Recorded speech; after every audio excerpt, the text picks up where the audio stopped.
Aunty கோலத்துல முருகனை பார்க்க குடுப்பன வேணும், சாதாரணமானது இல்ல.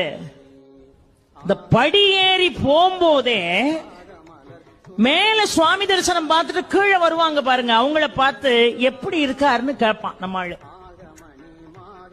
மனுஷாள் ஒருத்தரை பார்த்து இன்னொருத்தர் எப்படி இருக்கீங்கன்னு கேட்கறது இயல்பு. இவனே இவன் பாவத்தை தொலைக்க பழனி மலை மேல ஏறிக்கிட்டு இருக்கான், அங்க இருந்து பாவத்தை தொலைச்சிட்டு கீழே வர்றான் பாருங்க, அவனை பார்த்து அவர் எப்படி இருக்காரு அப்படி. இப்ப போக முடியாதுன்னு என்னமா அவர் ஆண்டி கோலத்துல இருக்காராம், உன் கதை அவ்வளவுதான். இவன் உடனே படி ஏறின பய கடகடன்னு கீழே இறங்கி வெளியே வந்துருவான்.